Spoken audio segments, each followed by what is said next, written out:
Coming up on Theater Talk. I haven't seen Springsteen, but if someone wants to start a GoFundMe campaign to send me.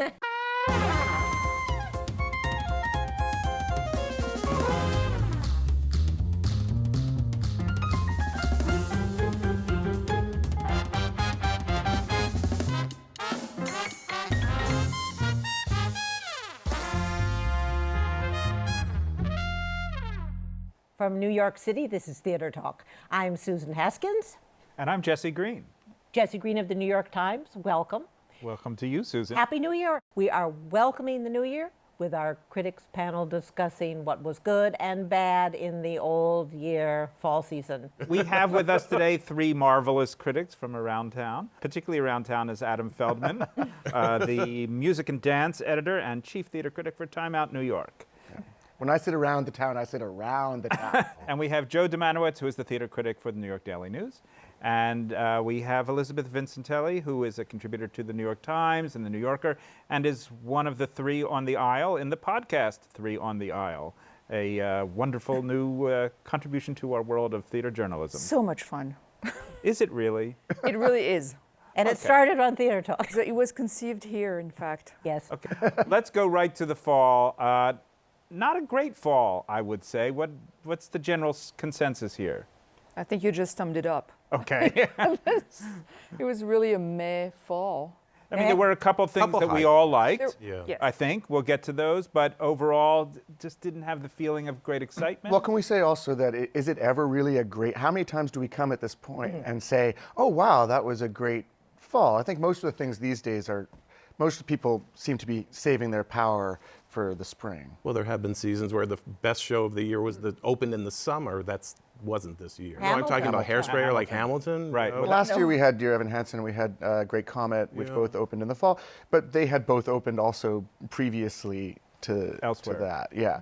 So, I mean, I think this year similarly, we have Band's Visit, which I think will be a highlight of the season, but it was also a highlight of last season. So this is a transfer, but I think a very successful transfer. And sometimes people wonder whether something that was successful in a smaller space can move and survive in a slightly larger one, in this case, and much larger one.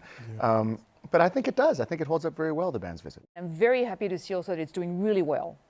I know it's kind of shockingly well. Can anyone explain, other than quality? Surely it can't be its quality. Could it be a That's impossible. testament to the critical consensus? Do we have any? Could it be? No, Do we I don't have think so. No, Don't okay, think. forget it. It's not about us? You don't No, think? because we don't matter. Well, It's so Tony what is it? Shalhoub. No, I do think it's partly about us. I will say there are times when it doesn't matter at all, and there are times when it does. And for a smaller show that needs a little encouragement, I think a unanimous critical wave like this one can really lift it. And I think if you look at the grosses, you'll see that it did lift it. For me, it's working for the same reason that Come From Away is working. It's a show that's fulfilling a kind of craving that people have right now for just some kindness and some gentleness and a different tone. Well, gosh, I could prove that theory wrong because I hated Come From Away, but all right. No, I no, get your I point. did not like Come From Away. I'm just saying They're But it's cousins, selling. though. this is It's why They're this is cousins. why they're working right now at the box office. I think there was a pent-up demand, especially this past year, for these particular shows. I love the Band's Visit. Stick a pin in the map of the desert. Build a road to the middle of the desert. Pour cement on the spot in the desert. That's Beta Tikva. Welcome to nowhere. But I do think they are financially successful for now for the same reason. Was there anything else this season that has approached that level of hititude among the new productions? Well, I think Once on This Island has gotten a lot of good buzz. I don't know what the finances are for it, but I think the general response has been very positive. And SpongeBob, surprisingly. I think surprisingly to a lot of people who dismissed it out of hand upon hearing about the project.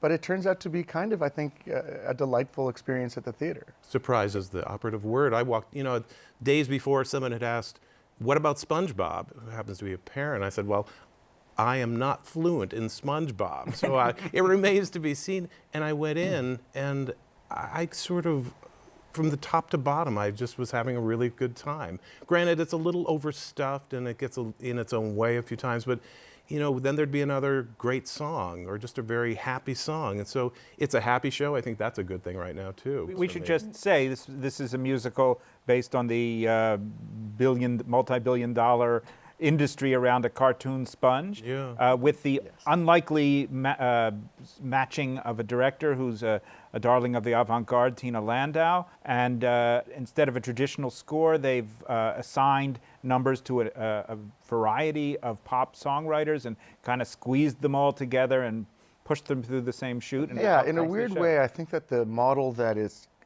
closest to it is probably The Lion King. And it's not just the pairing, as you say, of the director and the material. In that case, Julie Taymor bringing her experimental and internationalist style to this cartoon material, but also it's just the physical beauty and invention of the production. David Zinn's costumes and sets in this production, I mean, even if you don't like anything else in the show, and I like a lot of other things in the show, but even if you don't, it's a moment-to-moment marvel of invention. Give me adventure, I'm a contender and more. I will show I'm not just the sponge next door. And so I think even if you're very skeptical about the show, or even if you have no interest in the Nickelodeon cartoon, there's so much to delight you at this particular production. Any naysayers, Elizabeth? No, I agree. And I'm going to toot my own horn here. This was the show that I called on very early on as one of the shows that I was really looking forward to this fall, because the buzz from Chicago was really good. And I liked the songs. I felt like for Tina Landau, and you may think, oh, it was a kind of work for hire thing. I felt like she had really poured herself into it in a way that was kind of indicating real commitment to the show and to the world that the show's trying to create. And I was very happy to not be disappointed there. Mm-hmm. I also really, and I have never seen an entire episode from the TV series. I can't take it, it's too much. Too much hyperactivity. But the show is terrific, and it's really funny. I'm going to put my little vote in instead for Once on This Island, which we began to discuss a minute ago. I didn't review SpongeBob, but I did review Once on This Island, and I thought it was another marvelous reinvention by the director Michael Arden, who a few years ago took Spring Awakening and rethought it with the company Deaf West, and really made it something quite new. And I think, again, with this production of Once on This Island, he did the same. Any thoughts on that? I think it's the best production possible of this really awful show.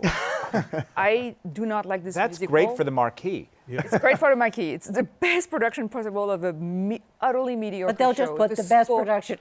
Right, exactly. What don't you like about the Oh, material? where to begin? I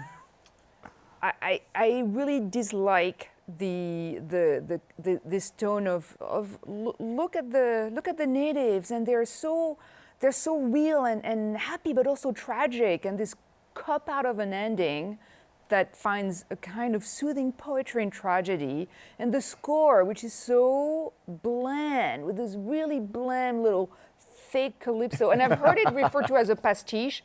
It is not. That's a cop out. So that's not a pastiche. The rhyme schemes are so poor and Wow. I cannot stand this show. I like the show more than Elizabeth does, but I think the show does have certain flaws. It's early Aarons and Flaherty, and I think it's very short, and I think that it Short tries... is a flaw? Well, I mean, it's in this case, because they could have taken the story and expanded it in richer characterological dimensions, and instead they have left it basically as a very simple folktale without really examining any of the possible depths that they could have gone into. And it's somewhat similar to The Little Mermaid. It is very similar to The Little Mermaid. It's from the Anderson Little Mermaid. Yeah, I was going to say, not on Broadway's Little Mermaid. Obviously, there's great musicals that end in tragedy, but the way this tragedy is sugarcoated as a kind of morality tale of endurance. We are sounding awfully negative on this show. I think it's a charming show. I think that the better songs in it are really stirring, and I think the audience response to that shows that. And there are very drippy songs, and then there are terrific songs.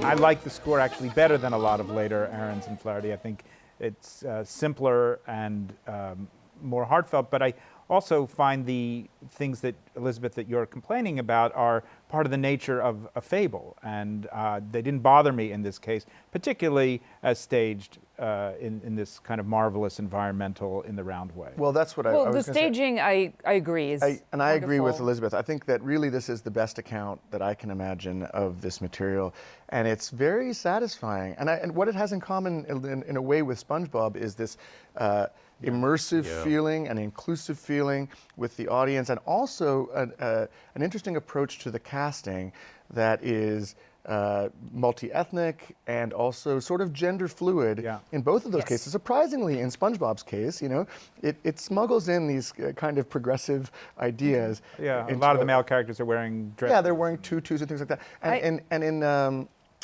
in Once on This Island, you have a character that is written as a man who is played by a woman. You have a character who is written as a woman who is played as a woman by a man.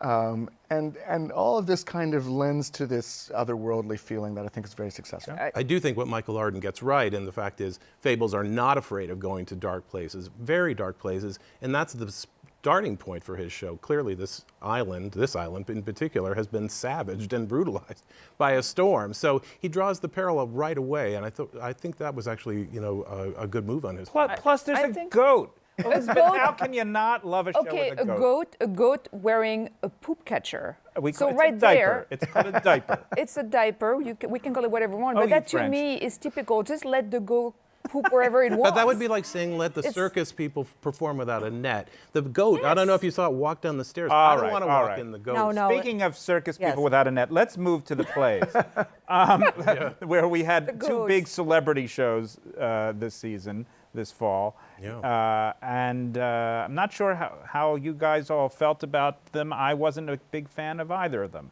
We're talking about Meteor Shower, which is the Steve Martin play starring, what's that woman's name? Amy. Schumer. And The Parisian Woman, a new play by Beau Willimon, starring Uma Thurman. Who wants to have the first hack? I'll just say I think the plays both let their leading ladies down. I think Amy Schumer actually was a nice surprise. I think, I don't think it was particularly heavy lifting what she had to do in Steve Martin's play. She had to play Corky, and the name sort of tells you everything. She's kind of chirpy and quirky and corky. And there she is. And then Parisian Woman, which I think I liked a bit more than other people. I think Uma Thurman was fine, but I think Beau Willimon, who kind of wrote this great popcorn play, Farragut North, which is twisty and curvy about politics, went in and gutted an old work. And it just proves that Trump ruins everything. He inserted Trump everywhere in the play. It was very up to the minute. I want to see the play without the Trump references, because all the other actors, as fine as Blair Brown is, who adds a bit of excitement, none of them really compete with the unseen character of Donald Trump. Even though his name is never said, is in the way all the time. They just say his name. No, they say it once at the say bitter it at the end. very At the end, Once. they finally say it, but it's Right. As in, they It's been acquiesce. Voldemort But the whole right. You can stay home and watch Trump jokes on TV. Well, I mean, all he you ruined want. But they're not That's even jokes. That's They're just sort of only elliptical part of the problem. references. It's really dull, or at least dull. I found it dull. And he's a really good writer, and I don't know. I think he got trapped in this conception because it's this French comedy, this boulevard comedy that he had adapted, sort of basically a sex comedy that he had adapted into a political thriller, sort of, and then readapted into this Trump critique.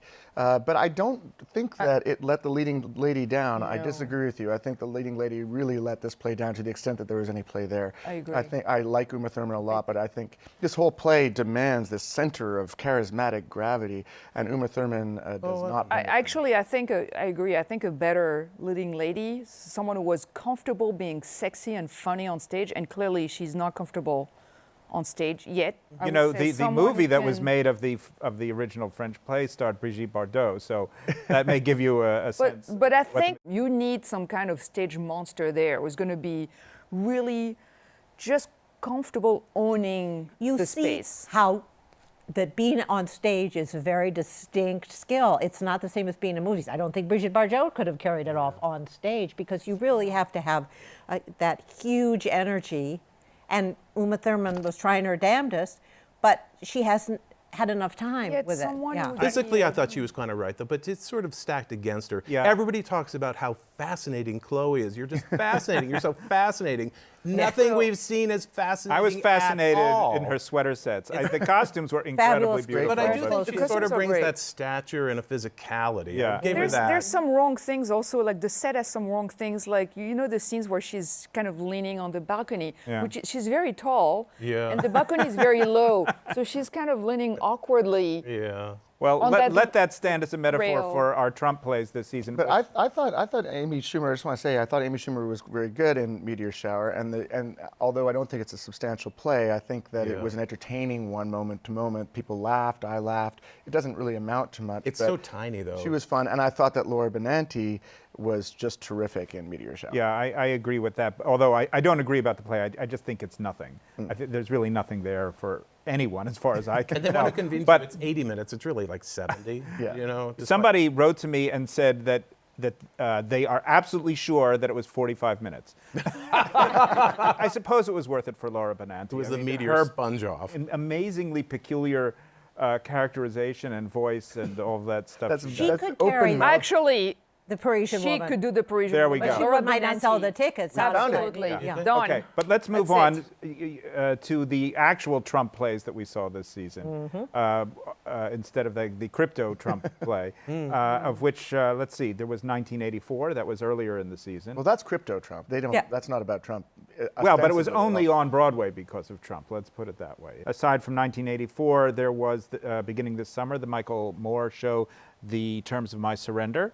And off-Broadway, we had a production of A Clockwork Orange, which could be put into this category. And I building think. the wall. And Building the Wall. I'm not sure when that was. Was that this season? That was Yeah. that was this season. Yeah, wow. It And seems even the like a long Portuguese time ago. Yes. And the Portuguese Kid has Trump element. Yeah. Too much. But so now we've named the shows that we're talking about. The Portuguese Kid, by the way, is the new. Oh, Maybe I shouldn't even Mwah. say John Patrick Shanley's Oh, film, yeah. but a new supposed comedy by John Patrick Shanley. oh yes. Well, it does go to show you how difficult it is to deal with the Trump material because it is this miasma, And why they shouldn't. and Let's drain the miasma, drain shall we? the miasma. No, but it's so toxic. Just the content of it, that it seems to hurt anything that's so far that has tried to deal with it effectively. The Michael Moore play, which should have been, you'd think that of all people, Michael Moore would be well positioned to take on Trump if that's what he wants to do in an effective way, but it ended up being just the Michael Moore show. So it needed more Trump and less Moore.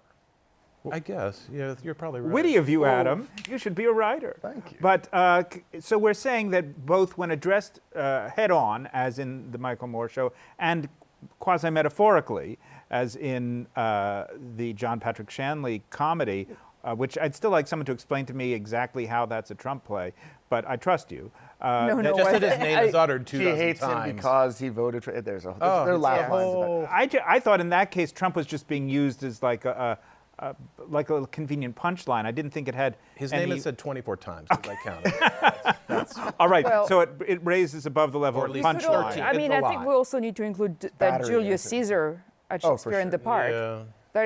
That was, I think, the most full frontal. Yeah. Indeed. So And we've, it didn't we've had work at all. We've had all of these different approaches.